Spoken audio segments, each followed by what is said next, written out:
Oltre a presentarvi la nuova squadra rinnovata, questo nostro incontro prevederà una tavola rotonda su un tema veramente sentito dalle nostre aziende ma di tutte le istituzioni. Parleremo di luoghi di lavoro ideale, piccole imprese, luoghi di lavoro ideale, PMI protagoniste nel disegnare il futuro.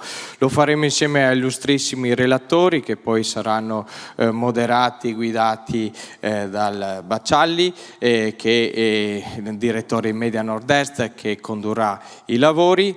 Ci tengo innanzitutto a ringraziare tutte le istituzioni e le autorità che sono numerose, non riesco a citarle tutte ma avremo modo poi anche di prendere insieme un aperitivo per brindare e fare un augurio e buon lavoro alla nuova squadra del direttivo. Chiamo qui con me per iniziare i nostri lavori il confermato presidente di Confapi Venezia, Marco Zecchinelli, a cui facciamo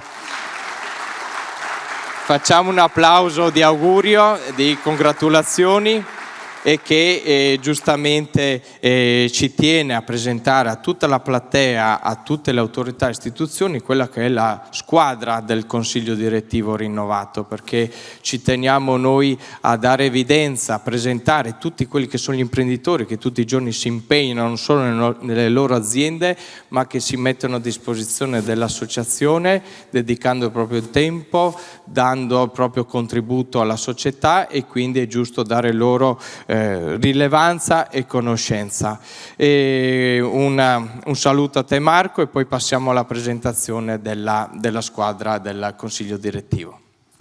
Grazie direttore e grazie agli associati che poco fa mi hanno riconfermato presidente di questo che a mio parere è una splendida territoriale in una splendida confederazione. Faccio un piccolo passaggio per introdurre poi un po' quelli che saranno anche i temi della tavola rotonda e quello che poi noi andremo a fare nel prossimo triennio del mio mandato. Allora, la considerazione che mi piace per aprire è che nella ricostruzione post-bellica Di Vittorio disse prima le fabbriche e poi le case. E questa cosa secondo me è particolarmente significativa perché dà l'idea del fatto che dalla generazione di valore che danno le imprese passa la coesione sociale del nostro paese, dalla capacità del sistema delle imprese di generare valore passa la sostenibilità del nostro sistema previdenziale, del nostro sistema assistenziale. Allo stesso modo, dalla capacità di generare valore di noi piccole imprese, passa la possibilità di sostenere il nostro enorme debito pubblico. E questi erano concetti che 70 anni fa erano chiari, ho l'impressione, conferivo prima anche col direttore Baccialli, ho l'impressione che francamente oggi invece questi concetti non siano poi più così chiari. Oggi abbiamo di fronte delle sfide, che quelle che attendono il mio mandato. Peraltro il mio precedente mandato ha avuto delle sfide totalmente imprevedibili, perché io fui eletto a febbraio del 2020, dopo che ci fu il Covid, poi ci fu la guerra in Ucraina, circostanze totalmente imprevedibili. Spero che il mio prossimo mandato sia ovviamente meno agitato e spero che non ci sia un rapporto causa-effetto naturalmente tra le mie elezioni e queste disgrazie naturalmente. Però resta il fatto che ci sono comunque alcune evidenze. Evidenza principale, per esempio, è quella relativa alle problematiche della transizione ecologica che le nostre imprese devono affrontare, e con i riflessi che hanno sulla, per esempio, la filiera dell'automotive europea, in particolare la filiera dell'automotive italiana, con tanti posti di lavoro che sono in pericolo. La questione poi della crisi demografica. Il nostro paese, lo sapete, ha una piramide demografica completamente invertita e quindi quella che tradizionalmente in Veneto era un vantaggio, cioè la risorsa umana, oggi numericamente rappresenta un problema, e quindi siamo passati dalla risorsa umana come opportunità a effettivamente un problema che l'imprenditore si trova a gestire. Questa cosa naturalmente si può risolvere con politiche demografiche, e in questo caso bisogna anche dire che in favore della natalità, in questo caso bisogna dire che l'attuale governo sembra volersi impegnare con decisione rispetto a questo tema, però chiaramente le politiche per la natalità dispiegano i loro effetti sul lungo termine, quindi ne avremo benefici tra 20 e 25 anni. E poi c'è la questione della gestione dei flussi migratori, che a nostro parere vanno gestiti fuori dalla dinamica del contraddittorio politico, ma va messo al centro quella che è la necessità e la razionalizzazione dei nostri sistemi produttivi. Come dicevo, però, rispetto a tutto questo l'opinione pubblica sembra essere abbastanza insensibile, a non avere una corretta percezione della realtà effettuale. Questa cosa è dovuta anche, e questa è la colpa che ha il sistema produttivo italiano, è dovuta anche al fatto che la parte produttiva di questo paese non vota. La parte produttiva di questo paese è renitente a prendere parte ai processi politici, decisionali, e d'altra parte questo si vede poi anche nella proposta politica dei partiti in campagna elettorale, che generalmente è rivolta a persone sussidiate, persone pensionati o comunque in parte dipendenti pubblici, che sostanzialmente sono la maggioranza assoluta dell'elettorato. Questa è una colpa del sistema produttivo, in parte l'abbiamo anche noi come categorie, come rappresentanze dei lavoratori, perché tante volte tendiamo ad escludere gli altri, vedendoli come dei concorrenti, malintendendo la rappresentanza, che invece deve essere l'elemento fondamentale della nostra attività sulla base dei valori, principio di sussidiarietà e di rappresentatività. Questo chiaramente è una cosa che in parte talvolta rilevo con dispiacere, ma il nostro dovere di corpi intermedi, il nostro dovere di sindacati datoriali è quello di non restringere la rappresentanza la dobbiamo allargare. Questo è un dato secondo me sul quale risulta importante riflettere. Ecco.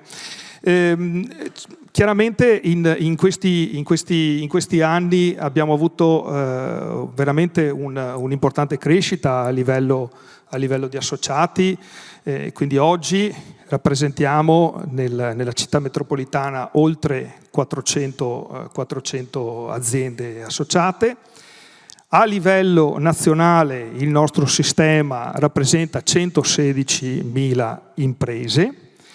Ho il piacere di avere qui oggi il nostro presidente nazionale, il dottor Cristian Camisa, del quale mi onoro di essere componente di giunta. E sottolineo che noi, come Confederazione, non ci siamo mai tirati indietro rispetto alle battaglie dell'impresa. Cito per esempio una delle ultime istanze che abbiamo portato alla politica, per esempio quella della detassazione degli straordinari, sulla base del principio che chi lavora deve avere il giusto riconoscimento. E questo è un valore importante che ha contraddistinto la nostra associazione, la contraddistingue lungo i suoi 75 anni di storia, perché è importante precisare che nella nostra associazione non ci sono aziende pubbliche o aziende partecipate pubbliche. La nostra base associativa è fatta di gente che tutti i giorni si alza, lavora e rischia il proprio denaro.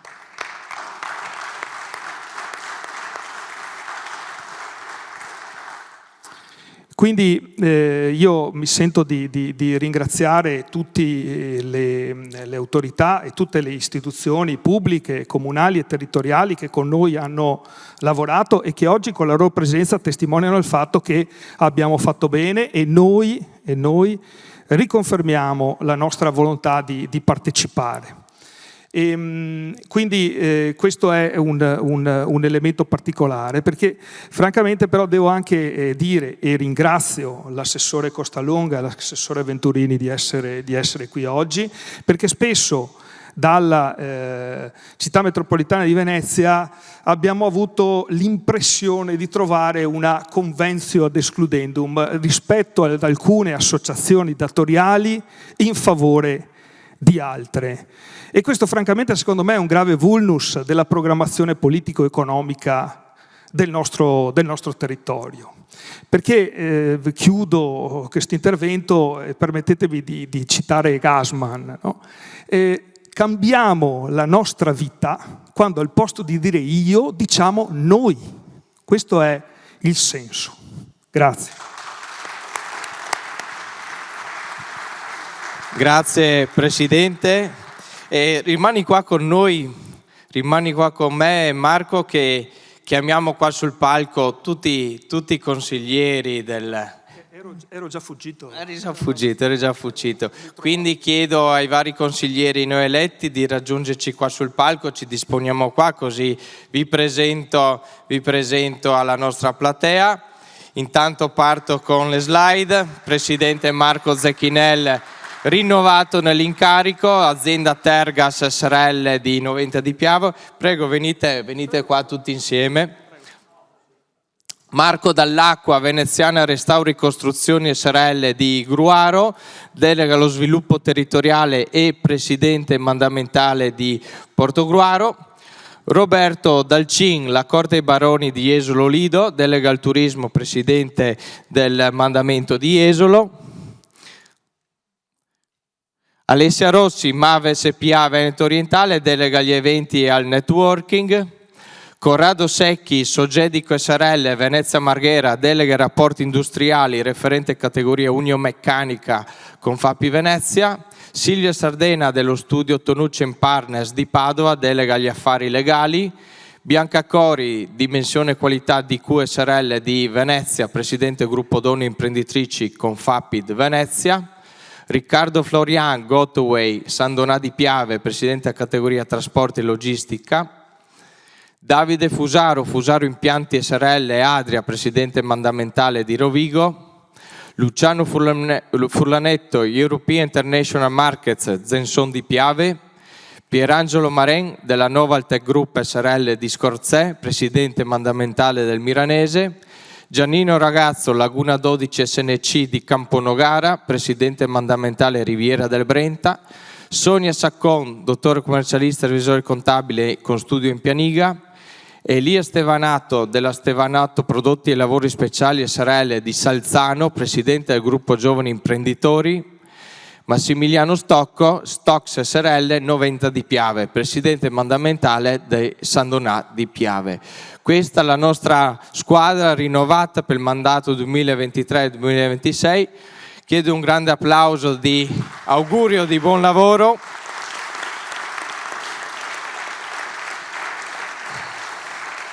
Quindi confermiamo la nostra volontà di essere presenti capillarmente su tutta città metropolitana, quindi ogni sindaco, ogni area mandamentale avrà anche a disposizione la possibilità di interagire con un referente di quell'area per affrontare specifiche tematiche, sviluppare insieme progetti idonei, calati proprio sulle loro specifiche esigenze e quindi noi siamo pronti per fare ancora di più, ancora meglio rispetto a questo mandato. Buon lavoro a tutti.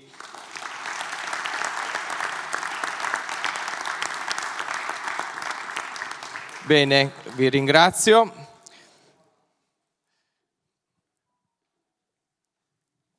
Io chiamerei adesso l'assessore Venturini, assessore sviluppo economico della città di Venezia, per portare un saluto, essendo padrone di casa, e ringraziando comunque anche l'assessore Costalonga per essere intervenuto e essere qui presente. Prego.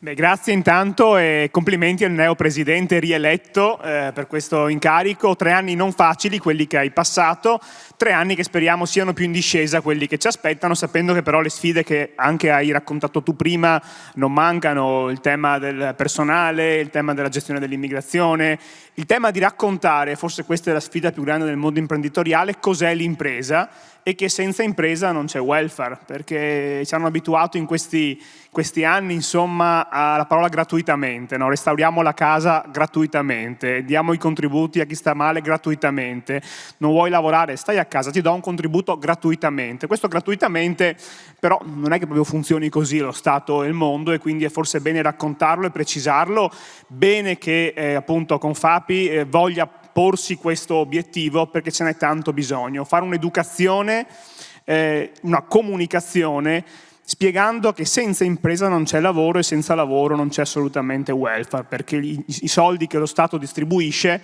in parte li prende a debito, e questo è un altro grande problema del Paese, visto che continua ad aumentare, e una parte li prende dalle tasse che pagano le imprese, tasse che pagano i dipendenti, i quali però le ricevono perché ricevono una busta paga dalle imprese. Quindi è un meccanismo che va spiegato, è molto semplice se ci pensiamo, ma non è così immediato, e volutamente forse parte della politica preferisce far passare il messaggio che i soldi si possono creare con una macchina o con un decreto, e questo non ha mai funzionato bene nel mondo.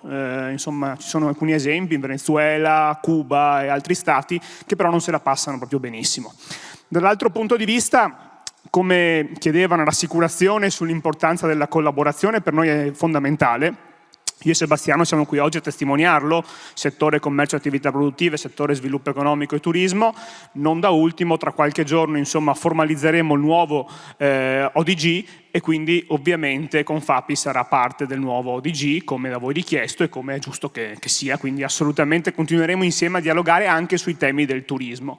E la vostra capacità di rappresentare poi un mondo particolare, quello delle piccole e medie imprese, in Veneto assume una maggiore importanza. Noi siamo una regione a forte concentrazione di piccole e medie imprese.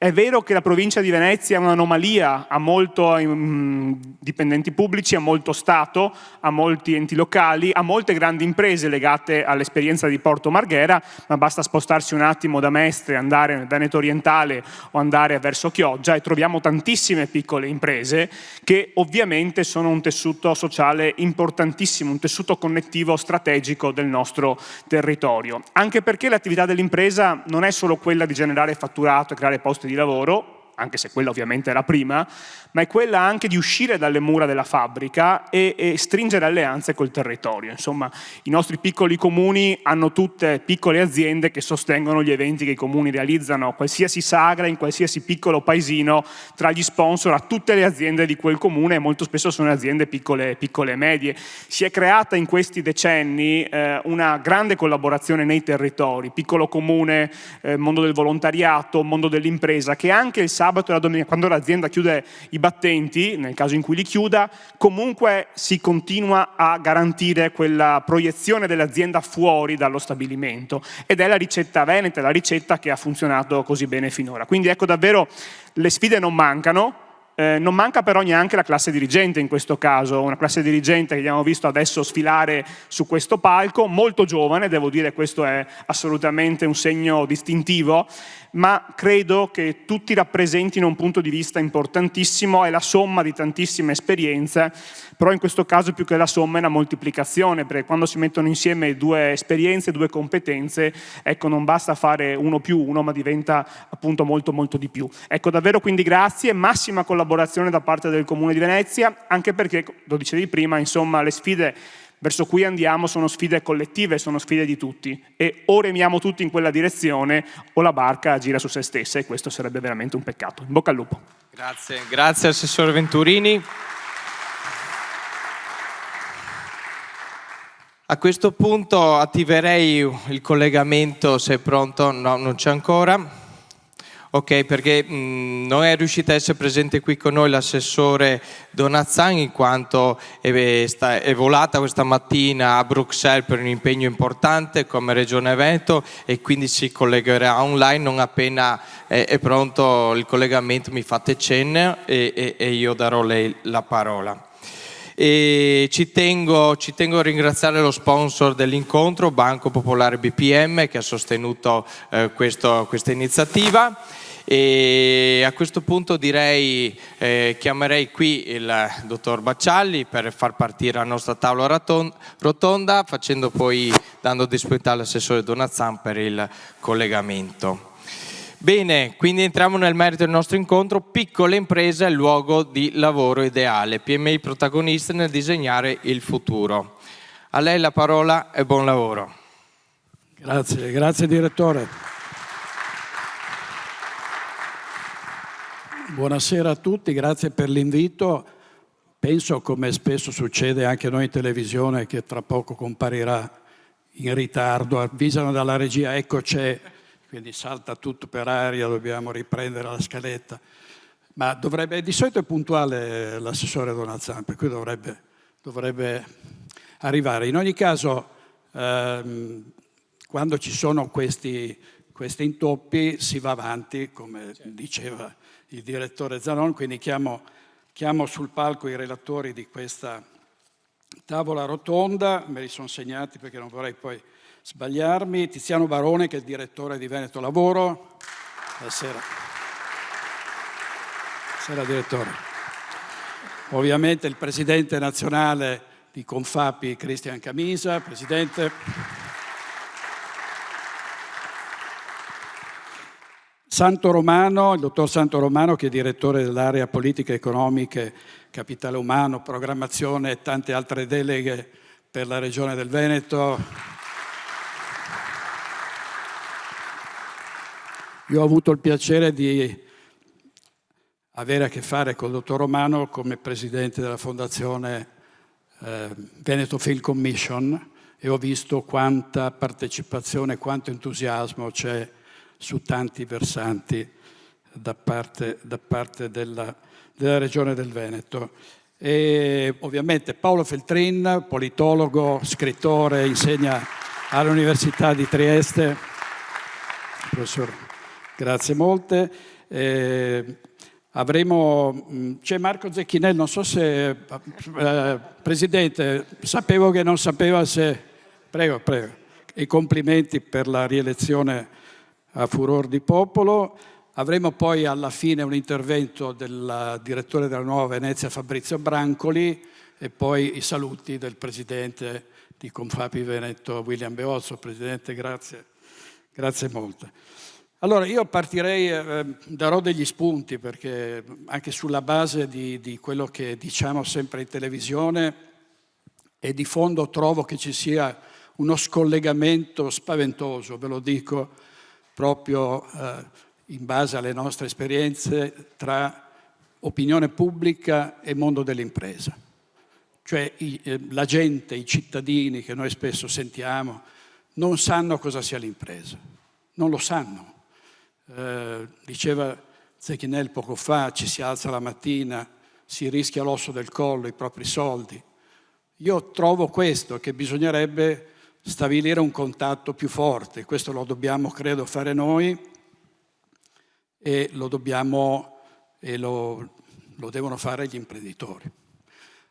Questa tavola rotonda prevede un inizio con delle slide che sono frutto di un lavoro, le vediamo qui, di Youth Trend in collaborazione con il Centro Studi Confapi. Sono delle slide che chiedo al Presidente Camisa di commentare. Grazie Presidente. Allora, queste slide fanno sì che Confapi da oggi ha una responsabilità in più. Molto spesso si è parlato di piccola e media industria come asse portante del sistema economico, poi la classe politica ha sempre considerato più facile interloquire con la grande industria. E questo è stato un problema, perché non solo si sono portati avanti delle problematiche che non sono le problematiche che il 95% delle aziende vivono, ma perché non siamo stati in grado, anche noi, di imporre quelle che sono le reali necessità di cui questo Paese ha bisogno.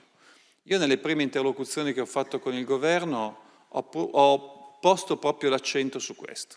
Non continuate a dire che siamo l'asse portante del Paese, dimostratecelo giorno dopo giorno, perché noi siamo qui per portare un contributo concreto, fatto di gente che, come diceva il direttore Baciali, si alza la mattina e lavora con i propri dipendenti fianco a fianco, che conosce le problematiche molto spesso prima della politica semplicemente perché le vive, e quindi se ci ascoltate avrete la possibilità di portare valore aggiunto e portare veramente delle cose importanti per le nostre aziende.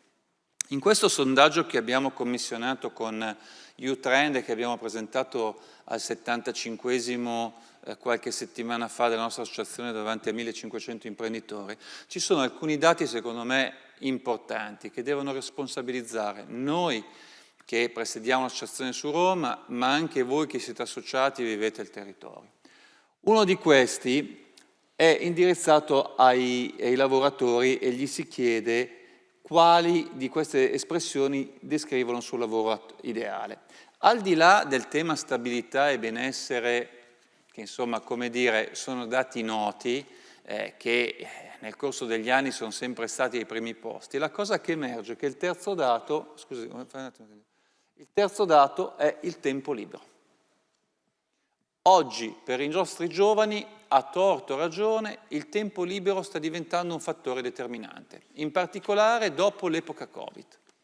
Questo cosa significa?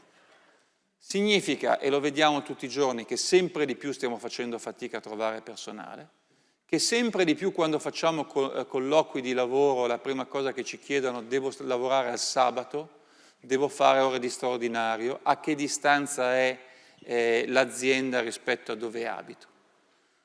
Da imprenditore vi dico, a volte faccio fatica ad avere questa interlocuzione, però è un tema di cui dobbiamo tenere conto. Allora, l'indicazione che io ho dato a tutti i componenti delle nostre verticali, ricordo a non addetti ai lavori che noi rappresentiamo 12 contratti collettivi di lavoro dell'industria di questo Paese, ho detto: nei prossimi rinnovi non voglio che vi concentriate solo sul tema economico, che molto spesso è una discussione con la parte sindacale. Noi dobbiamo prevenire i tempi e questa ricerca ci dice che dobbiamo cominciare a lavorare su contratti di lavoro che tengano in considerazione anche questa esigenza. Altrimenti l'esigenza di oggi di far fatica a trovare personale diventerà un problema drammatico nei prossimi mesi e nei prossimi anni. Ecco, l'altro dato estremamente importante è questo. Qual è il luogo di lavoro ideale? Io ricordo quando facevo le superiori all'università che il luogo di lavoro, l'obiettivo che ognuno di noi aveva era diventare un manager di una grande azienda. Oggi le percezioni stanno cambiando. Il luogo ideale per i neoassunti e per i giovani dove lavorare è la piccola e media industria privata. Quindi questo ci deve caricare di grande responsabilità, perché questo significa che le nostre istanze sono le istanze e le necessità che deriveranno da parte sempre più importante del Paese. E questa è la motivazione per cui il governo deve dare sempre più forza al nostro sistema. Perché ascoltando solo i grandi, come dicevo prima, non si intercettano le esigenze reali.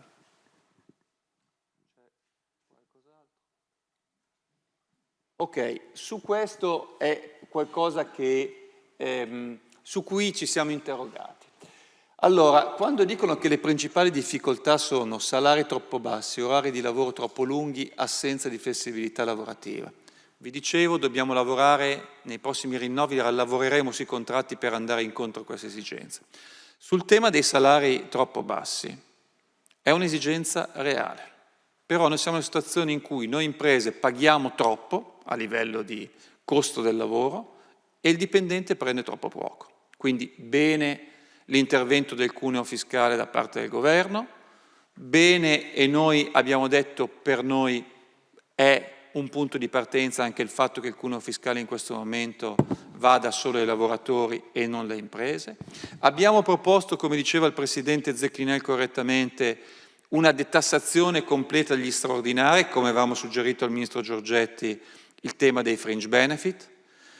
Perché questo? Perché è giusto in un momento in cui noi facciamo fatica a trovare lavoratori che chi toglie tempo libero alla propria famiglia abbia uno stipendio consono. Cominciamo a rimettere al centro il tema del merito e della volontà di lavorare. E sul tema dei fringe benefit è uno dei pochi momenti in cui finalmente, se vogliamo dare dei premi, possiamo dare anche in questo caso dei premi ai più meritevoli. Io direi che con questo abbiamo...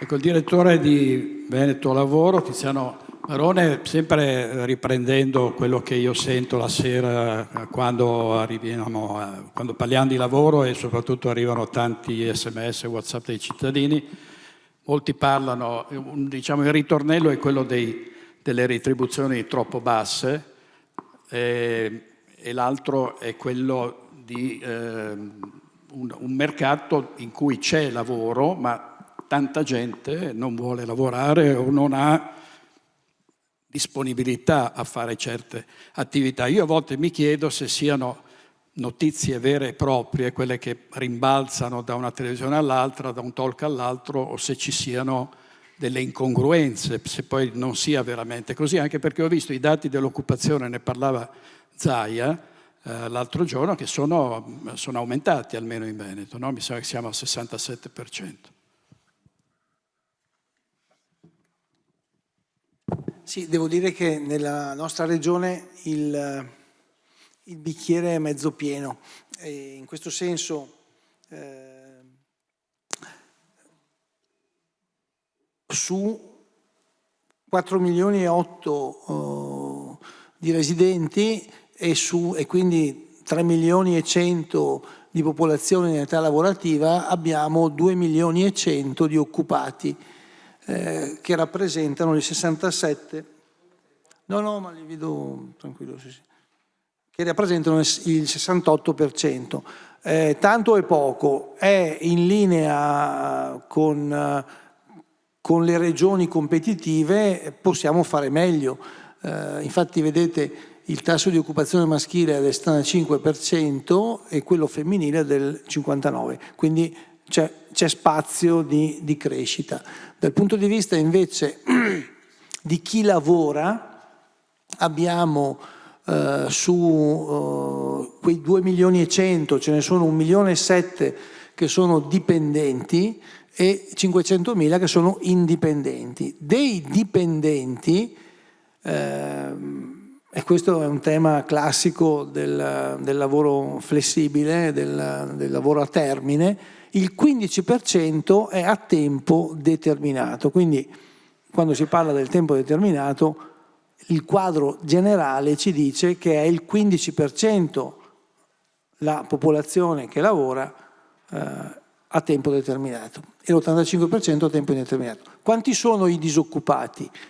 Al momento i disoccupati sono 90.000, dati Istat, 94.000 in cerca di occupazione e ci sono altri 92.000 persone che sono cosiddette scoraggiate, che sono al di fuori dell'occupazione, però sarebbero disponibili a lavorare a particolari condizioni. Penso per esempio a chi ha carichi di cura, chi ha lavoro povero, chi ha difficoltà. Quindi complessivamente la quota massima di disoccupati è di circa 180.000 persone, che è più o meno il perimetro su cui anche il sistema dei centri per l'impiego, che è diretto da Veneto Lavoro per conto della Regione, stiamo lavorando. Un tema che lei ha posto è che non si trovano le persone. Allora, io faccio questa osservazione. Ogni mese il sistema camerale presenta i dati Excelsior e ogni mese i posti di lavoro che sono dichiarati nella nostra regione vanno dai 40.000 ai 50.000, 60.000 e sono più o meno i dati che poi noi rileviamo in termini occupazionali. Di questi posti di lavoro il 50% sono di difficile reperimento. Ogni 40.000 posti di lavoro 20.000 sono di difficile reperimento e questi 20.000, questo 50%, è fatto per la metà di difficoltà di reperimento dovute alla demografia, alle persone che non ci sono, e per un 50% per problemi di competenze. Quindi ogni 100 posti di lavoro, 25 non si trovano per ragioni di contenitori, di persone che mancano, e 25 per ragioni di competenze, su cui si può lavorare. Il dato demografico al 2030 ci dice che nel 2030 avremo circa 150.000 persone in meno in età lavorativa, dai 15 ai 64 anni. E i 150.000 sono fatti da meno 400.000 15-45 e il resto è in positivo. Quindi tutto si gioca ancora, come dire, pesiamo sulle fasce alte. È evidente, e questo lo dico agli studiosi, che un conto è ragionare in termini di politiche attive sui giovani, un conto è di politiche attive sui non giovani, dal punto di vista della sensibilità, dell'approccio. Quindi il tema dell'età è un tema che ci chiede una riflessione su come regoliamo le politiche, e soprattutto dobbiamo intervenire su due elementi. L'elemento dei flussi migratori, che richiede una capacità di relazione con i paesi di provenienza. Cioè non è che uno pensa che va a rubare i lavoratori in un altro paese. Oggi il paese non te li dà proprio. È il caso per esempio della sanità. Nella sanità, infermieri, medici, i paesi di provenienza hanno vietato l'uscita delle persone, quindi non è come un tempo. E poi c'è invece il problema della natalità, del supporto alla famiglia. E d'altra parte per fare un 18enne ci vogliono 18 anni, quindi ci vuole un tempo. Però noi dobbiamo mettere mano su questo.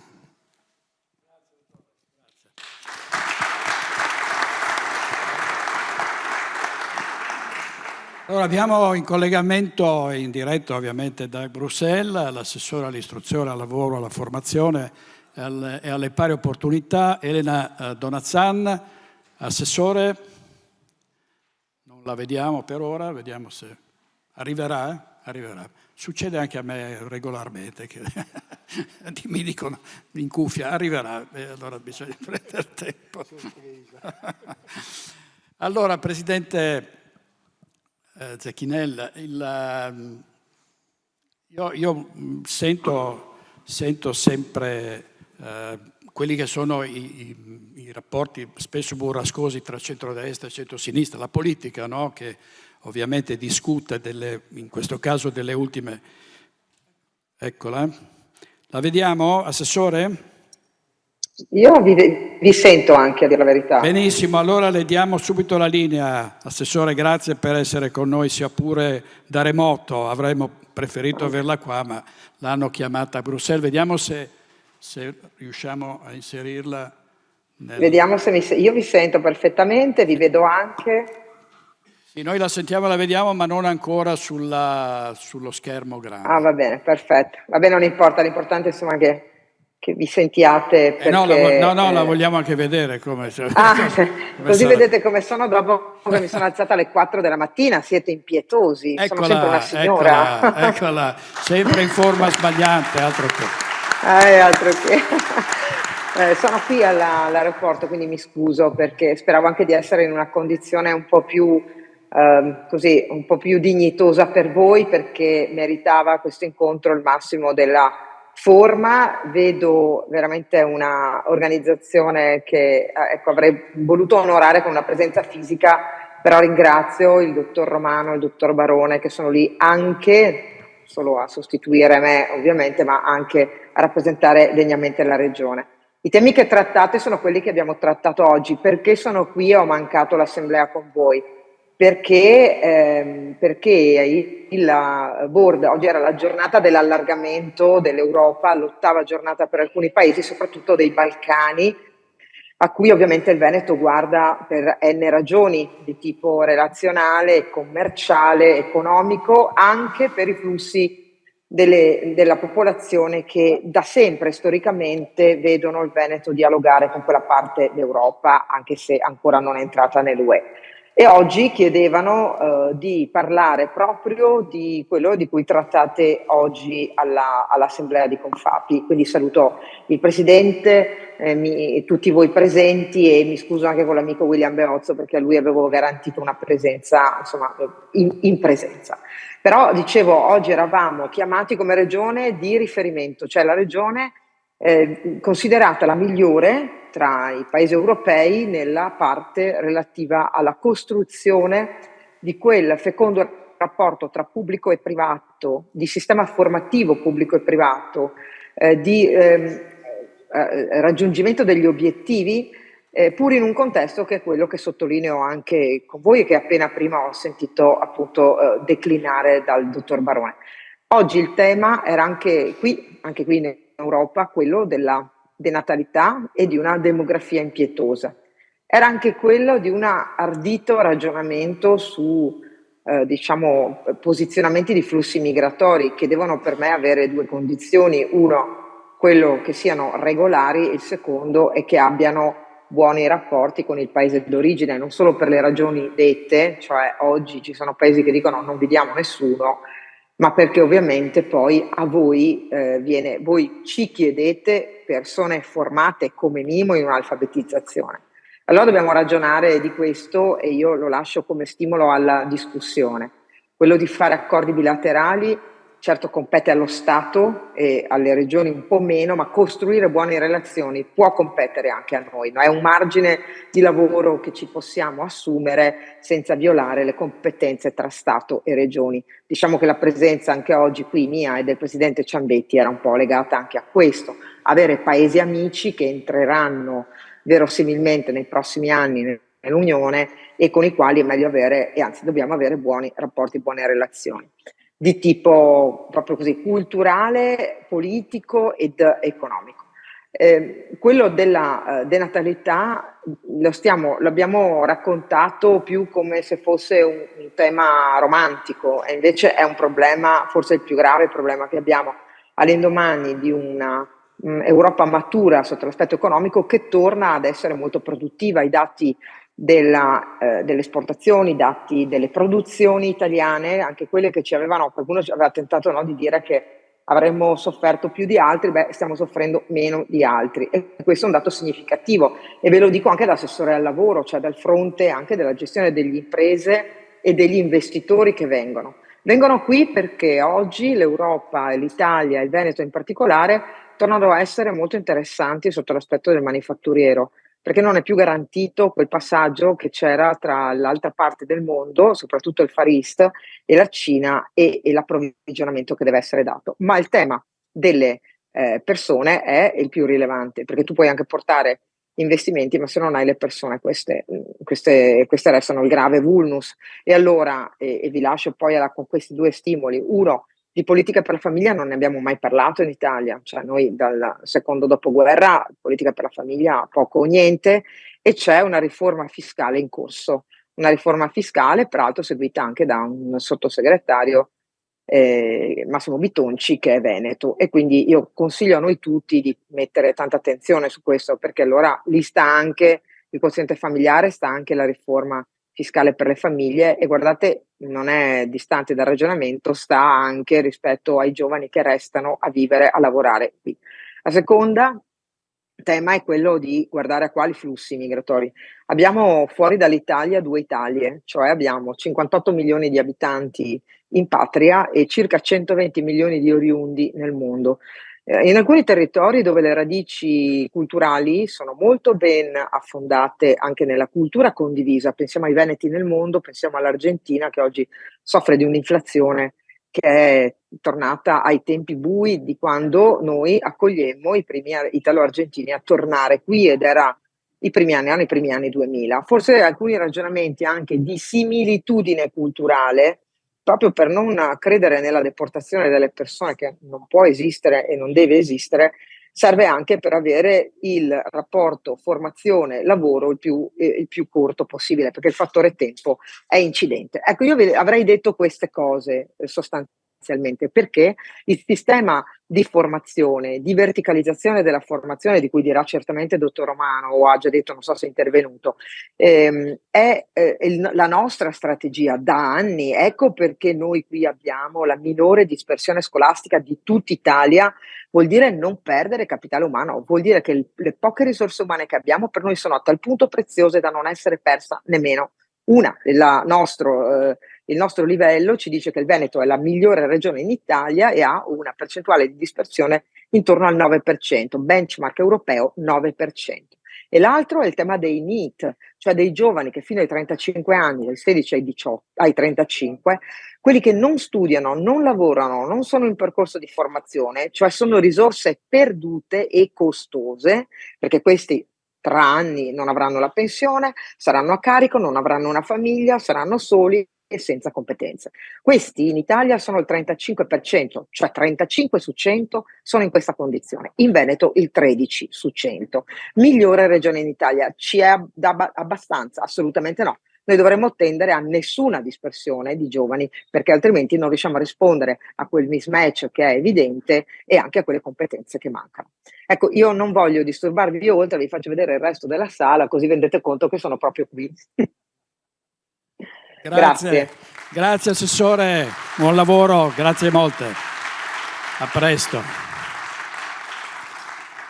Allora, visto che l'Assessore ha parlato di NEET, che tra l'altro l'intervento del Governo prevede, mi pare, una detassazione per gli imprenditori che prendono NEET, come anche i percettori di assegno di inclusione. Andrei avanti con il dottor Romano, proprio per capire quali sono i rapporti tra pubblico e privato, che cosa può fare la Regione, che cosa sta facendo la Regione in collegamento con le imprese. Bene, buonasera. Sì, buonasera anche da parte mia. Beh, intanto devo dire interessante perché di questi temi si parla molto poco, invece do merito insomma nell'analisi che avete fatto e una riflessione che ormai stiamo facendo da un po' in Regione e che riguarda un tema che ormai veramente è all'ordine del giorno. Insomma, qui abbiamo un direttore, ma anche noi continuiamo a ricevere imprese che vengono a dirci che non trovano persone, quindi non solo che non trovano persone formate o con le competenze necessarie, questo è un problema che c'è parzialmente, ma proprio non trovano le persone. E devo dire che non avevo la consapevolezza, se non recentemente, che questo problema fosse effettivamente così noto. Si è sentito parlare in questi anni pochissimo di denatalità, solo nell'ultimo periodo, eppure c'è una certezza, abbiamo fino al 2042, abbiamo la certezza. Dopodiché le previsioni sono di ripresa, ma in realtà non è mica detto, sono delle previsioni. Ma in realtà probabilmente anche a seguito del Covid, non lo so, ma insieme anche a Tiziano abbiamo fatto qualche mese fa un focus group con una ventina di imprese di una certa dimensione, con imprenditori, responsabili di risorse umane, ed effettivamente ci raccontavano, credo che magari anche voi lo possiate testimoniare, come sta cambiando completamente l'approccio, in particolare dei giovani rispetto al mercato del lavoro, no? Prima andavano a fare un colloquio ed era il capo delle risorse umane che diceva le faccio sapere, adesso no, sono loro che dicono le faccio sapere. No, è cambiato il mondo, non è solo un problema di quanto paghiamo, parentesi, che è un problema, a mio parere è uno dei problemi, ma non c'è solo quello, c'è il problema dei tempi di vita, tempi di lavoro, e questo sicuramente è l'effetto del Covid, no? Così come sono aumentati i consumi rispetto a beni di lusso, no? Oppure rispetto alle persone che vanno in giro. Io l'ufficio che dà sul ponte di Calatrava e vedo delle camionate di gente che arrivano a Venezia, io non ho mai viste nel 2019 queste quantità, vuol dire che la gente che prima stava a casa adesso gira, no? Quindi tempi di vita, vogliono sapere se c'è o meno formazione, che percorsi carriera ci sono, se c'è welfare, se hanno smart working. È cambiato veramente il mondo, ed effettivamente credo che tutti, pubblico o privato, dobbiamo capire cosa fare, perché c'è un problema di numeri, c'è un problema di fuga dei giovani verso l'estero. Noi li abbiamo qui, c'è il professor Paolo Feltri, vi racconto questa perché non lo vedevo da un po'. Allora, anni fa la Regione ha fatto un'iniziativa molto interessante col Fondo Sociale. Abbiamo mandato migliaia, una delle credo iniziative con maggior successo, Paolo lo sai, abbiamo mandato migliaia di giovani all'estero per imparare l'inglese nell'ambito delle vacanze estive, e questa è una cosa nata da proprio un'idea, un suggerimento che ci ha dato il professor Feltrin, e quindi va benissimo mandarli. Il problema è che adesso i giovani vanno all'estero ma non tornano, e quindi stiamo facendo fra l'altro uno studio Regione Fondazione Nord-Est proprio per studiare in maniera strutturata su un campione molto importante, i cui risultati poi presenteremo, perché vanno e perché non tornano. Quindi un problema importantissimo. A fronte di questo, quindi, c'è il problema, come diceva l'assessore, di andare effettivamente a intercettare tutti quelli che potrebbero lavorare a fronte di una diminuzione. Quindi è stato detto, risaputo, problema anche in Veneto dell'occupazione femminile. Il Veneto, guardate, ha tutti i vari indicatori di Europa 2020, 2030, diciamo, abbiamo una situazione sicuramente positiva rispetto ad altre regioni italiane, non è detto che sia positiva rispetto ad alcuni competitors tipo la Germania, ma sicuramente abbiamo alcuni dati non positivi. Questo uno di quelli è l'occupazione femminile, e quindi su questo la regione sta facendo ovviamente un pezzetto, no? Perché poi qui è chiaro che ci vuole una politica nazionale su questi temi, però insomma alcune cose le abbiamo fatte anche sulla programmazione passata, e lo faremo sulla programmazione 21-27. Abbiamo triplicato le risorse, faremo per la prima volta interventi per le famiglie, anche qui chiaramente un pezzetto, perché sicuramente questo è uno dei punti in cui è possibile recuperare, inserire nuove professionalità.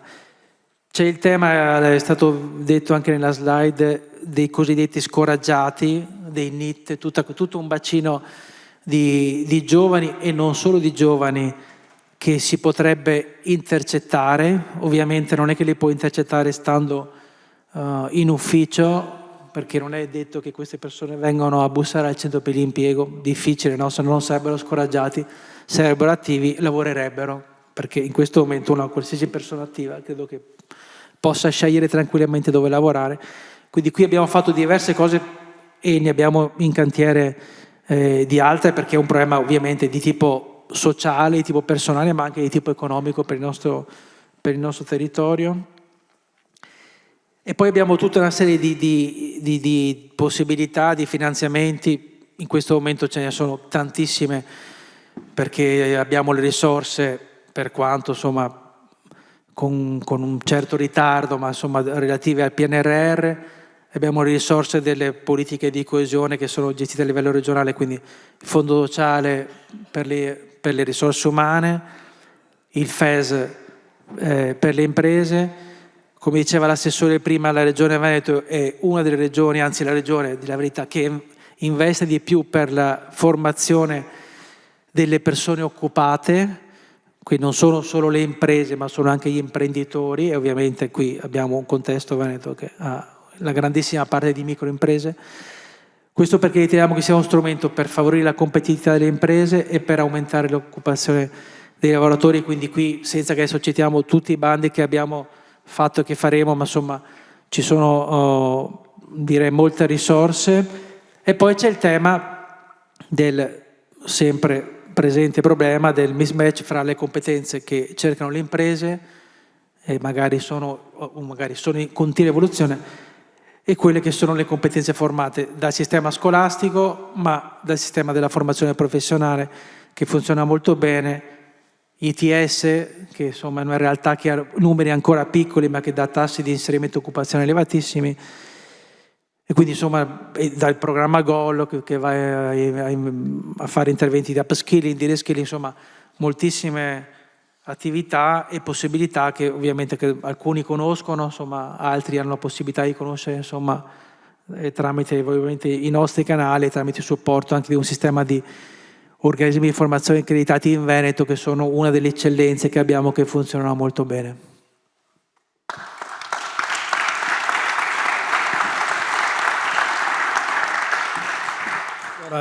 Chiuderei questo giro poi col Presidente Zecchinelli, perché volevo coinvolgere Paolo Feltrin, il professor Feltrin, per capire se con questo governo, che è un governo di centrodestra e con il decreto lavoro in particolare ha voluto dare un segnale, cioè la fine dell'assistenza, no? Dell'assistenzialismo e l'inizio della fase così in cui percepirà un reddito soltanto chi è veramente in difficoltà per evitare i problemi del reddito di cittadinanza, oltre ai soldi più in busta paga con il taglio del cuneo fiscale.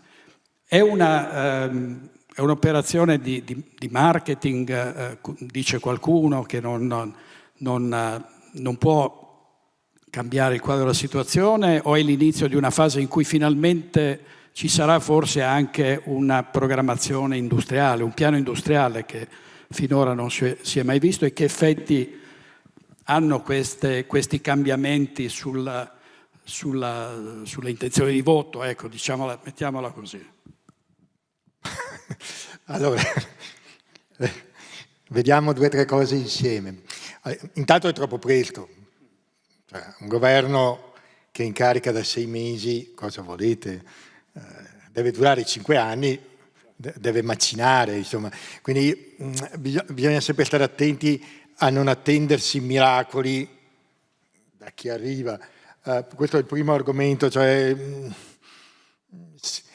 il giudizio anche degli elettori lo si vedrà tra un po'. Cioè, il vero, tanto per essere molto chiari, il primo banco di prova sono le europee dell'anno prossimo, insomma, dove si comincerà a vedere che cosa l'elettorato comincia a valutare di questo governo. Poi ci saranno le regionali del 2025, insomma, tappe ce ne sono di verifica del consenso. Questa è la prima questione. Seconda questione è che bisogna dirselo, è inutile prenderci in giro. Qualsiasi governo ha uno spazio di manovra strettissimo, cioè non c'è niente da fare, no? Insomma, tutti noi conosciamo la montagna del debito pubblico italiano, tutti noi conosciamo i vincoli esterni, quindi lo spazio, quindi anche il giudizio che si danno su queste misure deve essere di questa natura. Il terzo argomento invece che sollevava ha a che fare con un'altra questione che bisognerebbe cominciare a valutare, cioè appunto l'idea di un piano di medio-lungo periodo che a questo paese difetta da decenni, per un motivo molto semplice, che si cambiava governo ogni 2 anni. Cioè, se uno pensa agli ultimi 30 anni e pensa ai governi che si sono succeduti, di emergenza, tecnici, di cambio di maggioranza, basta vedere gli ultimi 5 anni, ecco, no? Per vedere com'è possibile fare una programmazione di medio-lungo periodo cambiando governo ogni anno, 2 anni, 2 anni e mezzo. Però c'è anche un punto specifico che qui vorrei sollevare con voi, e cioè bisogna anche provare a vedere se non stiamo guardando troppo col retrovisore. Cioè, se quando facciamo le nostre analisi non siamo appesantiti troppo dal nostro passato.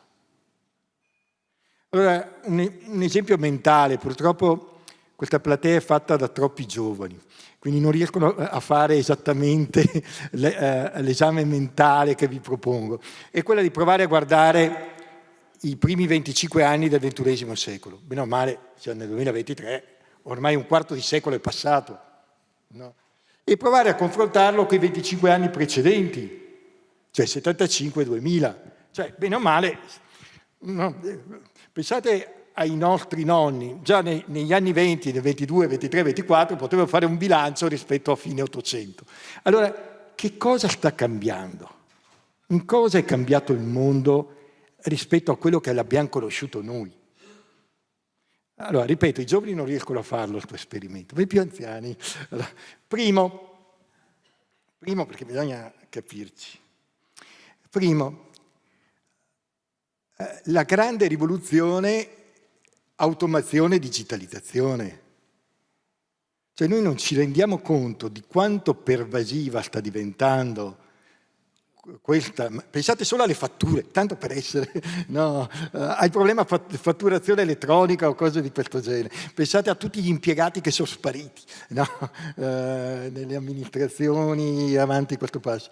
Ma c'è un punto fondamentale che bisogna accettare, perché sennò non sappiamo neanche in che mondo siamo. Negli anni, fine anni 70, primi anni 80, in questa regione c'era più del 50% di lavoratori nell'industria. Oggi, l'avete visto, sono i 34. Tolgo 6, 7, 5, 6, 7 punti a seconda delle regioni di edilizia, vado al 25, 26. Cioè, queste economie in tutto il mondo sono economie dove il 70%, 65, 70, a volte in alcune regioni anche italiane il 75% in Lombardia lavora nel settore terziario. Ora, bisogna prenderne atto, perché sennò sbagliamo tutto. E attenzione, non è che in contraddizione terziario e industria, è come connettere il terziario dentro l'industria. Figure terziarie, professionalità terziarie, innovazione, tecnologia, eccetera.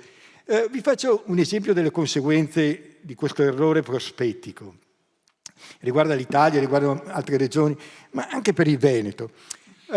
Prendiamo il periodo 2000-2019, perché poi c'è il Covid e quindi si fa fatica. Quando verranno fuori i dati 22, allora si tornerà più o meno uguali. Allora, tra 2000 e 2019 il PIL Veneto è cresciuto del 7,2%. E uno dice, ottimo risultato, ok? Ma la popolazione è cresciuta dell'8,6%. Il risultato dell'8,9%, scusate. Il risultato finale è che il prodotto interno lordo pro capite a testa è calato dell'1,2%. Quindi io ho avuto crescita del PIL e diminuzione di ricchezza. Vedete i due fenomeni contemporanei? E nonostante la crisi demografica, nonostante tutto questo, quel più 8,9 è tutto di immigrazione. Allora, prima questione. Prima si fa automazione che risparmi lavoro, più si aumenta produttività e più si aumenta ricchezza. Cioè, molti paesi l'hanno già fatto. E la domanda che si deve porre il Veneto nei prossimi 10-15 anni: come si fa a produrre di più con meno gente? E risolve in parte anche una questione demografica. Automazione, automazione, automazione, digitalizzazione, digitalizzazione, digitalizzazione. E anche Confapi, che è interessante, che piccole e medie imprese. Economia di scala, le piccole imprese piccole possono anche crescere, non è un delitto crescere, no? Anche con l'aiuto di un'associazione di piccole imprese, cioè l'associazione che aiuta a crescere. Quando io ho chiesto al vostro presidente provinciale quanti dipendenti ha, è già una media azienda, no? Cioè, non è detto che bisogna restare piccoli. Perché? Perché si aumenta la quantità di utili, la quantità di profitti, la quantità di... Quindi questa è una seconda politica. Una terza questione collegata a questo.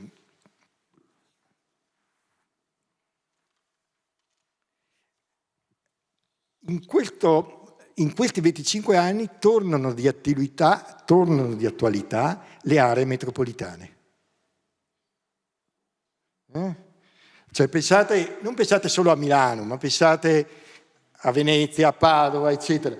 Perché sono così saliti gli affitti e i costi e i prezzi delle case in tutte le aree metropolitane? Proprio perché torna a centrare in questo nuovo mondo le città. Se uno va a vedere Padova, no? È esplosa. Tenete presente che mentre nei 25 anni precedenti le grandi aree che crescevano erano Treviso, Vicenza, no? Il fine XX secolo era Treviso, Vicenza, un po' Verona, no? Oggi il cuore della crescita veneta si chiama Padova, si chiama Venezia. Proprio perché sono aree metropolitane, con università, con attività, con ricerca. Ecco. Allora la domanda è: che si fa per queste aree qui? che noi nei 25 anni precedenti ci siamo preoccupati delle periferie, no? Dei territori, proprio perché lì c'erano le industrie, no? Adesso dobbiamo cominciare a preoccuparsi di come si gestiscono le aree metropolitane. Non voglio parlare, accenno solo... No, perché non voglio mai, però ve ne ho da dire. Quarto punto. Abbiamo detto il terzo è connesso all'industria, che è complicato. Cioè, mentre nei 25 anni precedenti noi siamo riusciti a fare un'invenzione che ci hanno invidiato in tutto il mondo, cioè lo sviluppo di piccole imprese, l'aggancio terziario industria non c'è molto riuscito in questi 25 anni. E la perdita di produttività, anche di ricchezza, di PIL rispetto a tutti gli altri paesi concorrenti dipende solo da questo. Collegato a questo c'è il problema dell'università, della formazione terziaria. Ed è un problema delicatissimo. La domanda che vi pongo è la seguente. Proviamo a ragionarci. Avete sentito l'assessore Donazan, il Nord-Est è quello che ha la quota più elevata di laureati, l'indicatore è il numero di laureati su persone tra i 24 e i 35 anni. Okay? Siamo intorno al 33%. L'Inghilterra è il 55%, la Francia è il 50%, la Svezia è il 60% di laureati. Allora, delle due, o gli italiani, i veneti, i lombardi, eccetera, non sono intelligenti quanto gli inglesi, i tedeschi, i francesi, o il problema sta nell'università. Cioè, una delle due, non ci sono alternative alla risposta. No? Allora, una riflessione su questo, in termini di programmazione di medio-lungo periodo dell'azione di governo, va fatta o no? Vi faccio un esempio tanto per capirci. È proprio necessario che tutti debbano fare 5 anni di università o 3 anni? Metà dei laureati inglesi sono laureati di 1 anno. È chiaro? Laureati di 1 anno. Sono considerati nelle statistiche laureati e hanno fatto 1 anno. Siccome in Inghilterra hanno 2 anni in meno di scuola, no? E quindi fanno quell'anno di università, 17-18 anni sono già pronti. Voi direte, ma non sanno fare niente. Beh, insomma, se voi guardate il PIL inglese, no, non è detto, ecco. Se voi guardate il PIL svedese, non è detto. E quindi ragionare un po' di più sui percorsi corti, invece di puntare troppo sull'altissima qualificazione che poi regaliamo al resto del mondo, i quali dicono che cretini che sono gli italiani che pagano la formazione per noi. La regaliamo gratis. Allora, una qualche riflessione di medio-lungo periodo, sia in Regione Veneto sia a livello nazionale, andrebbe fatta. Chiudo con un ultimo elemento come vedete, del cambio d'epoca. Perché se io avessi laureati di breve corso riconosciuti legalmente, perché adesso per fare il maestro, per fare la maestra d'asilo, devo fare 5 anni di università. Cioè, se per fare un lavoro da 1.200-1.500 euro ho bisogno di 5 anni di università, è finita, no? Cioè, allora, o risolvo questi problemi, sia dal punto di vista normativo, sia dal punto di vista dell'offerta di formazione, non se ne esce. Ultima cosa che ha sottolineato Barone, bisogna abituarsi a società in declino demografico strutturale. Noi possiamo fare tutto quello che vogliamo. In nessuna parte del mondo sviluppato si raggiunge il livello medio di sostituzione, che è 2,2 figli per donna. Allora è vero che noi siamo gli ultimi 1 ai 3. Sì, ma la Francia, che fa tutte le politiche natalizie, è 1 ai 6 figlio per donna, quindi non è che cambi tantissimo. Se voi vedete le medie europee, 1 ai 4, 1 ai 5, 1 ai 3. Quindi bisogna abituarsi a società anziane. Ecco, qui bisogna introdurre, anche qui, programmazione, piani di politiche, cosa ci fa in società vecchie. E non riguarda solo noi, riguarda la Svezia, la Danimarca, la Germania, i paesi dell'est che hanno tassi di natalità bassissimi, ancora più bassi dei nostri. Quindi affrontare questo tema richiede investimenti, richiede politiche, richiede attività, formazione continua, tutte queste storie qui su cui Romano sa tutto, no? Ma dedicata a quella fascia d'età che superano i 35-40 anni. Cioè, io ho i 50enni, i 60enni, cosa ne faccio? Mi fermo.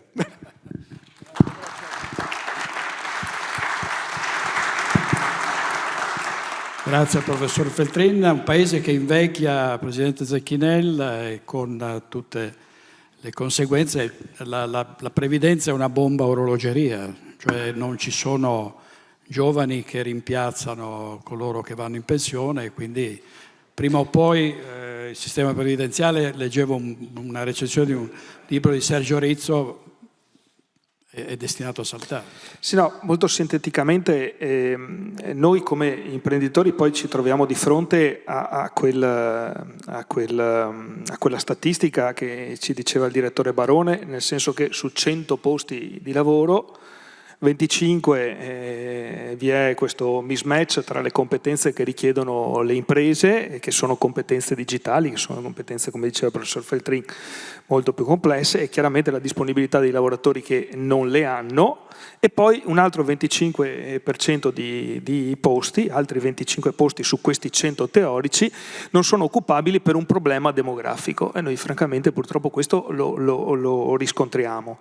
L'Italia è un paese che ormai da molti anni evidenzia meno di 400.000 nati l'anno, e come diceva il professor Feltrin, la media italiana è molto bassa, non è dissimile da quella degli altri paesi occidentali. Io non ho contribuito, nel senso che io ho avuto un figlio a 48 anni, quindi ho un neonato per le mani, insomma, diciamo, non ho aiutato l'equilibrio demografico del mio paese, insomma, quindi ecco, faccio mea culpa. E purtroppo però questa cosa qui riguarda anche gli immigrati, perché anche gli immigrati assimilano lo stile di vita nostro, e io vedo i molti che poi lavorano nelle nostre aziende che anch'essi, per una questione di stile di vita, fanno figli più tardi. E chiaramente questo qui però è un elemento fondamentale ed è una preoccupazione grande degli imprenditori, perché come dicevo la risorsa umana si trasforma da elemento competitivo a elemento ostativo della crescita aziendale, e questo sostanzialmente diciamo che è una novità assoluta rispetto a quel disegno che ci faceva il professore rispetto ai 25 anni prima e i 50 anni precedenti. E certamente la cosa preoccupa, perché se guardiamo non più dallo specchietto retrovisore, ma guardiamo dal lunotto anteriore, tematiche come l'intelligenza artificiale probabilmente porranno delle accelerazioni anche alle dinamiche del sistema produttivo e commerciale, che francamente hanno delle dinamiche imprevedibili. Termino solamente col dire: c'è il problema dell'università. Adesso abbiamo la Donazan che appunto a Bruxelles parla di una nostra best practice, perché noi italiani siamo molto bravi ad esportare le best practice, però molto meno bravi siamo ad importarle. E su questo mi collego, diceva il direttore Romano, relativamente alla circostanza che noi come Confapi sfruttiamo questi fondi europei, FESR, POR, insomma, erogati tramite la Regione Veneto. Con i nostri enti strumentali qualifichiamo lavoratori che per esempio alla saldatura piuttosto che all'operatore di logistica. Sono ovviamente spesso lavoratori immigrati, ma il problema è che l'Italia non è più attrattiva neppure per il lavoratore immigrato, e quindi abbiamo il triste paradosso che molti di quelli che formiamo ad un lavoro indispensabile come la saldatura poi vanno all'estero, perché d'altra parte purtroppo nella comunità europea non possiamo bloccarli.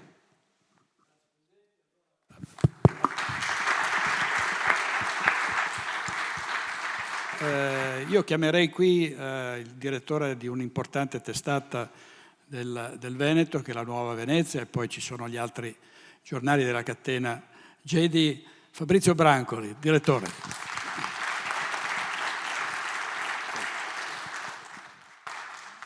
E gli abbiamo chiesto di fare un intervento. Grazie.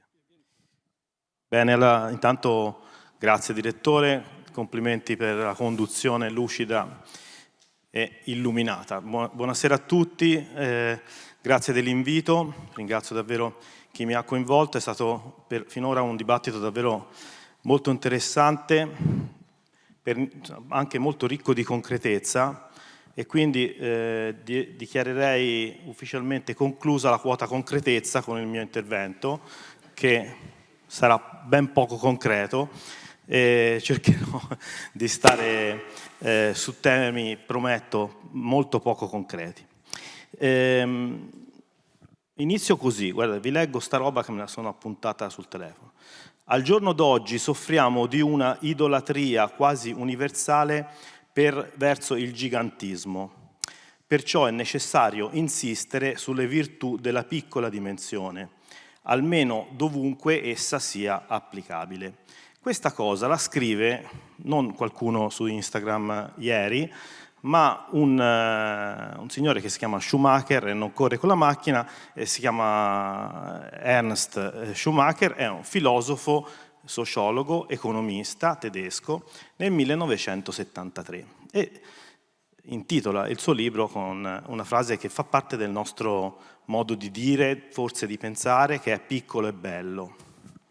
Libro famosissimo, ai tempi e forse anche oggi, insospettabilmente molti economisti sono anche filosofi e molti filosofi sono anche economisti, è una cosa su cui dovremmo riflettere noi che abbiamo sempre questo sistema binario tra gli umanisti e gli scientifici, no? Invece esiste veramente una grande terra di mezzo, come direbbe Tolkien, tra questi due mondi, e lui è uno che ce lo dimostra. È bello, piccolo e bello, in una giornata come questa viene da pensarlo. Abbiamo letto veramente con grande interesse una ricerca nella quale incominciamo a vedere che la motivazione per una persona che affronta la propria carriera e il mondo del lavoro comincia a essere quella di sognare un impiego in una piccola impresa. Penso che sia una bella rivoluzione culturale, non so se è bello, ma dovrebbe essere bello. Segnalo in compenso il sottotitolo di quel saggio così famoso, che è uno studio di economia come se la gente contasse qualcosa. Questo è il sottotitolo che sceglie Schumacher per il suo libro, che cambia un po' il nostro modo di pensare negli ultimi 50 anni. Come se la gente dovesse contare qualcosa. Allora, questo mi fa venire in mente che giustamente ci siamo interrogati finora di come fare ad attrarre persone, capitale umano. Mi verrebbe da dire è un peccato che ce lo chiediamo soltanto adesso, spalle al muro, perché non c'è il capitale umano, perché perché il personale è poco. Sarebbe stato meraviglioso. Pensate come sarebbe stato bello se ce lo fossimo chiesti a prescindere. Comunque, bene, ce lo chiediamo adesso per un'emergenza. Giustamente chi offre lavoro, chi dà lavoro, chi organizza il lavoro, si pone il tema di come farli lavorare per attrarli. Però non basta mica, cioè c'è un grande tema di come farli vivere, cioè per attrarli in una città, in un'area geografica, in una regione, anche in un quartiere, non serve soltanto l'asset di come ti faccio lavorare, ma che tipo di servizi do a dove cercherai di abitare, di vivere, di crescere la tua famiglia, di sistemarti, e quindi quanto verde c'è, quanti asili ci sono, come vengono trattati gli animali, che tipo di servizi agli anziani vengono offerti e mille altri parametri. Ci sono fior di economisti e di ricerche che ormai parlano di felicità non per farsi un giro, no, nei sogni, ma veramente perché è un valore. Allora, questo è l'elemento che mi ha fatto un attimo riflettere. Punto numero 2, grazie dell'invito, ho detto, troppe poche volte ci diciamo, anche noi giornali, direttore, almeno parlo di me, che piccolo è bello, no? Ci poniamo un sacco di priorità sui big players, come si dice oggi, no? Quanto parliamo volentieri dei numeri 1. Benissimo, i numeri 1 sono numeri 1, quindi è bene parlarne. ma quanta diciamo, base virtuosa c'è da indagare e da raccontare e da narrare? Dal punto di vista della comunicazione, faccio autocritica, siamo un po' troppo sedotti dai grandi. Benissimo, soprattutto quando ispirano gli altri, no? I grandi funzionano se sono un modello, però per essere un modello devi essere imitato, altrimenti non sei un modello, sei un'eccezione, bellissima, un'eccezione e basta. Ecco, forse dovremmo raccontare un po' di più i piccoli tra tutti, io per primo direttore. L'ultima cosa che volevo dire, vabbè, è un gioco, però forse c'è sotto anche un concetto, è che mi sono guardato questo bellissimo disegno di Confapi, che di nuovo ringrazio perché ha centrato molti punti oggi. Allora io vorrei segnalare alcune cose. Prima di tutto abbiamo delle nuvole all'orizzonte e questo non è che ci convinca. Diciamo che speriamo che siano nuvolette, come dire, romantiche. Numero 2, lui è vestito malissimo, perché uno vestito di nero con la cravatta gialla, a meno che non si vada a Düsseldorf, comunque insomma non cura troppo se stesso, ecco, forse ci vorrebbe un po' di attenzione da parte dell'armocromista della Schlein.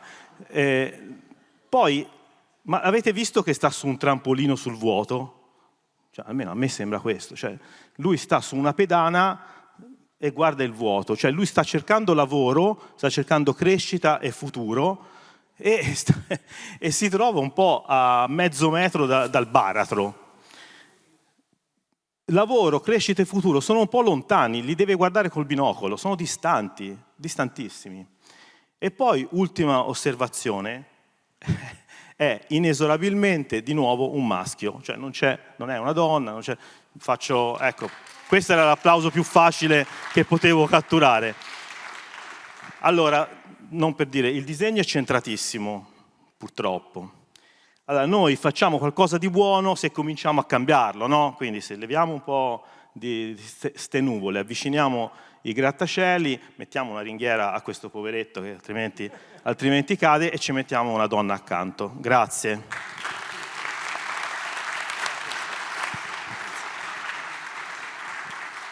Fabrizio Brancoli, direttore della Nuova Venezia. Non sei parente di Rodolfo Brancoli della RAI, no?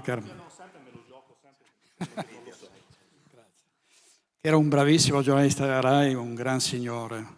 Vediamo il video di Piazza Pulita e poi abbiamo i saluti del presidente di Confapi Veneto. Invece ci sia una spinta, una forte spinta, un grande valore dato al lavoro da chi arriva da fuori e le ha passate di tutte, no? Per raggiungere il proprio sogno. Vediamo Massimiliano Andretta come ci racconta questa storia che arriva addirittura dal Mali.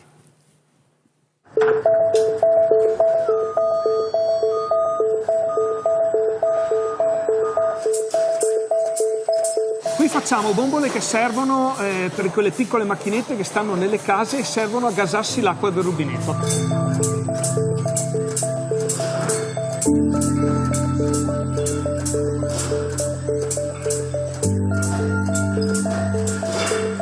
Faccio il riempimento delle bombole qui, un impianto automatizzato. Quanti anni hai?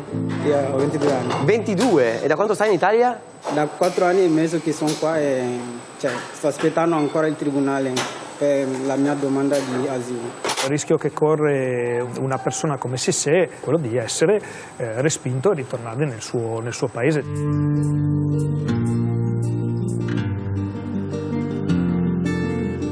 Devo fare il certificato di residenza per rinnovare il mio permesso di soggiorno. Noi dobbiamo andare all'anagrafe, quindi di là giù.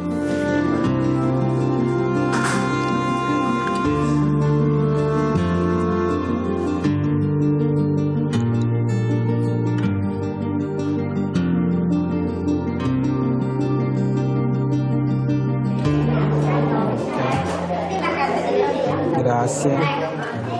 Grazie mille. Buona giornata. Salve.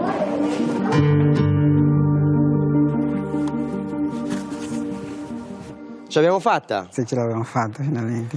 Il primo certificato serve per rinnovare il permesso di soggiorno, il secondo per fare la domanda di protezione speciale.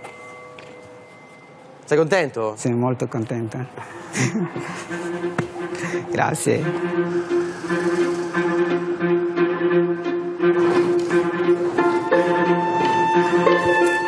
E là c'è la camera da letto, qua c'è il bagno e devo aprire un po' anche il sono disordinatissimo. Scusate però c'è...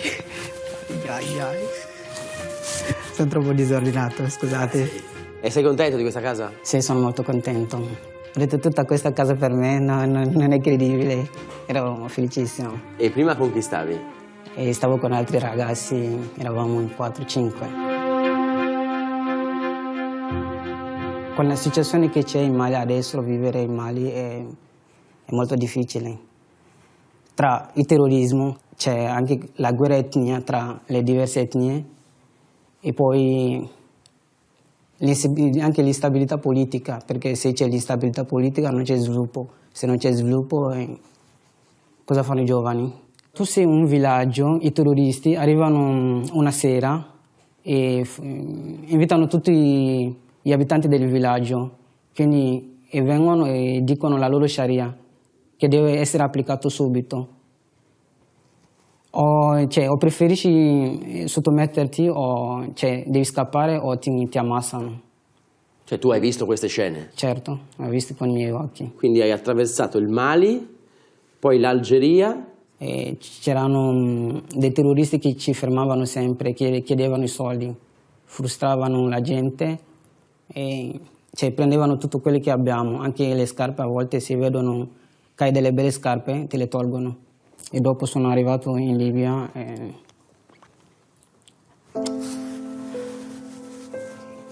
Scusate però,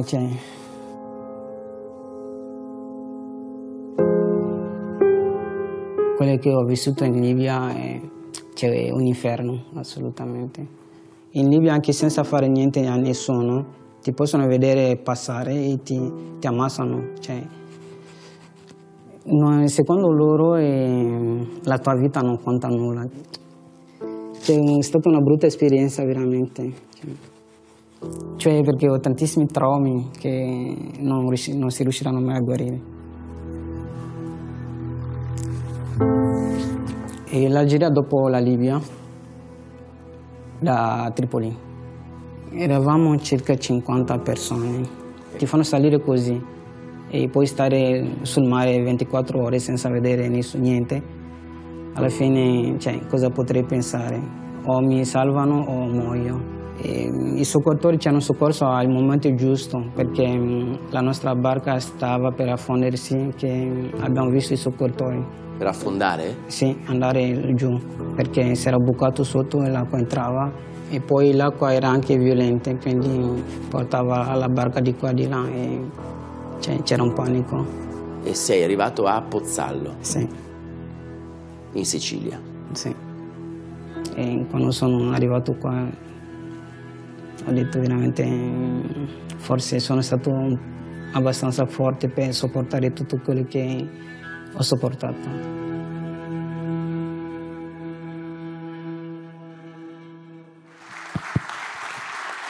Servizio di Piazza Pulita sulla 7. Allora, il programma prevede l'intervento finale del presidente di Confapi Veneto, William Beozzo. Prego, Presidente, prego. Grazie Luigi. Allora, buonasera a tutti.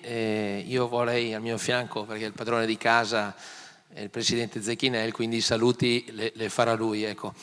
Io, se permetti, voglio dire due cose. Innanzitutto ringraziare il presidente nazionale Camisa, perché conoscendo la tua azienda, Cristian, essere tu oggi qua vuol dire aver lasciato indietro tante cose importanti a livello nazionale.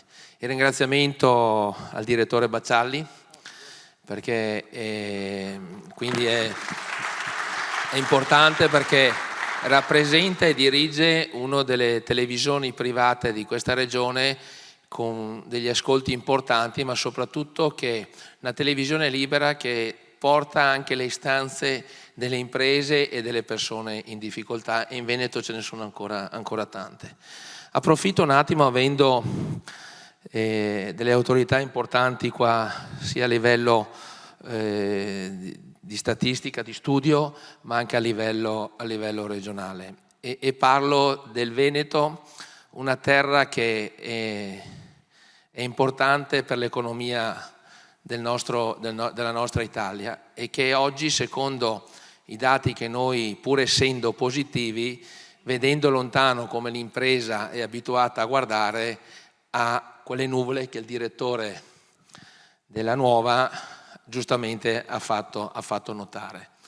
Quindi noi abbiamo tantissimi problemi, e come sempre veneti ci tiriamo su le maniche a testa bassa e lavoriamo per cercare di risolverli, però noi davanti abbiamo dei problemi che sono anche settoriali, e qua approfitto segnalando una problematica che nei prossimi anni sicuramente dovremo affrontare, che si chiama automotive, che nel PNR non è stata inserita, che pesa solo per la meccanica 12.000 posti di lavoro in Veneto, quindi, e che è un settore che ha già un futuro scritto, e che probabilmente quel futuro, all'interno di quei 12.000 addetti, ci sono oggi realtà che hanno dai 40 ai 45 anni, con specializzazioni molto elevate, quindi quello che dicevamo prima, automazione, tutte queste cose qua, e che fra 5 anni si trovano ad avere un'età di 50 anni che per il mondo del lavoro, come diceva prima il professor Feltrin, sono vecchi e non sono più impiegabili. Quindi chiedo alla Regione, a Veneto Lavoro, che ha dei mezzi sui territori, e anche nel mio territorio, io provengo dalla provincia di Vicenza, ha aperto anche delle sedi distaccate in piccoli comuni per dare la possibilità di collegare il mondo dell'impresa con chi cerca lavoro. Noi dovremo cominciare, visto che lo sappiamo già qual è il problema che ci aspetta fra 5 anni, lavorare sui fondi europei, quindi per poter dare la possibilità non solo alle nostre maestranze che hanno fatto crescere questa regione, ma hanno fatto crescere anche le nostre aziende, e noi nello stesso tempo abbiamo fatto crescere quella dignità e quella ricchezza di questa regione, che pesa la terza regione come locomotiva, ed è anche la terza regione a livello del nostro contesto di Confapi. Quindi noi, dopo la Lombardia e dopo il Piemonte, c'è il Veneto come appartenenti alla Confapi. Quindi questa gente ha bisogno di vedere davanti un futuro, una dignità, perché quanto riguarda le maestranze sicuramente ci saranno dei mezzi, delle tutele, delle uscite, ma io mi rivesto da imprenditore. Quegli imprenditori che per 40 anni hanno tirato la locomotiva e che hanno costruito eccellenze per tutta l'automotive mondiale, e siamo stati terzisti della Germania e di tutto questo. Che dignità gli diamo a questi imprenditori?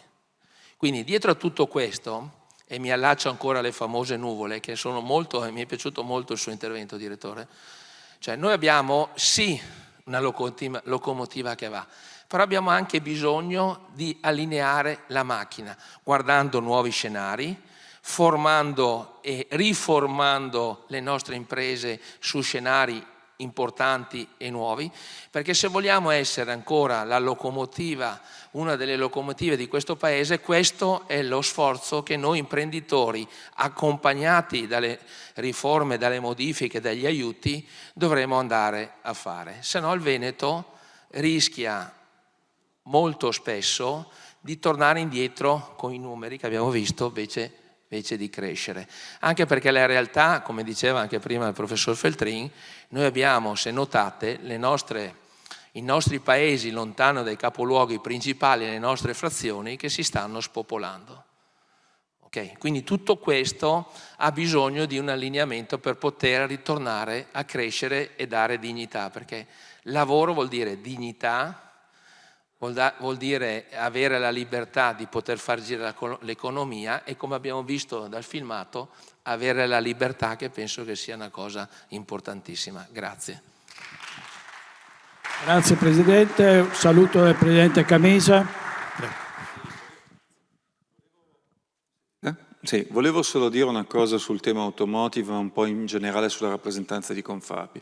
Sul tema automotive siamo l'unica confederazione che in questi mesi ha lavorato e sta lavorando continuamente sul governo, perché pensiamo che sia folle che siano delle istituzioni a decidere quali tecnologie devono essere portate avanti e non il mercato. Noi siamo per la neutralità tecnologica, pensiamo che le piccole e medie industrie di questo Paese, che sono quelle che stanno dando tutti i componenti alla gran parte del settore automotive europeo, non possano essere penalizzate. Vi devo dire che ho ricevuto grosso ascolto da parte del Ministro Urso, non è un caso che alcune azioni che sono state fatte anche in Europa vanno in questa direzione e secondo me su questo vedrete che ci saranno buone novità nel prossimo futuro. Un'altra cosa che mi chiedono spesso in giro per il territorio nazionale è perché ci devono essere due associazioni industriali, una che rappresenta la piccola e una che rappresenta la grande. E io ve lo dico e lo dovete dire anche ai vostri colleghi, perché noi siamo quelli che possiamo dire le cose senza alcun tipo di filtro. E vi voglio fare degli esempi concreti. Sul tema energetico, quando ci sono state le problematiche abbiamo potuto prendere delle posizioni perché noi rappresentiamo gli utilizzatori. Non rappresentiamo solo sia gli utilizzatori che i produttori e quindi la voce non arrivava da nessuna parte, né al governo né all'Europa. Sul tema del rincaro delle materie prime, parlo del settore metalmeccanico, stessa cosa, perché molto spesso mentre noi prendevamo delle posizioni definite, altri non potevano prendere perché rappresentavano le aziende come voi che utilizzano prodotti meccanici e chi li produce in quel momento stava guadagnando fior di soldi. Quindi la responsabilità che io dico alla parte in particolare della stampa, raccontate le piccole e medie industrie, perché i primi della classe non sono le grandi industrie, siamo noi che in questi anni in particolare, dopo l'epoca Covid, abbiamo ripreso il giorno dopo, abbiamo permesso a questo sistema paese di crescere, non abbiamo licenziato solo guardando dati economico-finanziari, ma abbiamo tenuto ogni dipendente perché per noi ogni dipendente è un valore. Quindi viva Confapi Venezia. Grazie Presidente Camisa. Un video che ovviamente di cui si è parlato molto, il Presidente Zecchinelli voleva... No, siccome il Presidente Camisa, direttore Bacciali, ha detto che noi possiamo dire qualsiasi cosa, no? Allora, diceva prima, l'impresa andrebbe raccontata, la piccola impresa, fare l'imprenditore andrebbe raccontato, perché se uno non lo fa, e lo dico anche ai colleghi sindacalisti che oggi sono qui e ci onorano della loro presenza, spesso siamo su tavoli contrapposti, è difficile descrivere quello che c'è di qua. E allo stesso modo la questione vale per l'immigrazione, no? Per chi prende e arriva qui. Perché si sa che è nato in Mali, no? Allora si dice che prima di partire e queste persone dovrebbero informarsi delle situazioni meteo, del mare, dello stato della barca, eccetera. Però se sei nato in Mali, tu il mare non l'hai mai visto. Cioè se tu nasci in Mali, il mare più vicino c'è da 3.000 chilometri. Quindi quando tu monti su quella barca, è la prima volta nella vita che vedi il mare. Perché il racconto di Cissé è questo: io a un certo punto ho visto che la terra spariva. E quindi serve tante volte immedesimarsi per poter capire veramente quella che è la realtà. Ecco, io non posso che ringraziare il direttore Tiziano Barone, il direttore Santoromano, il professor Feltrin e come poi tutte le autorità presenti e tutti voi, ricordandovi e ricordandoci che noi che siamo quelli che produciamo siamo la parte migliore di questo paese. Grazie direttore e grazie al direttore Branchi. Grazie a tutti, grazie.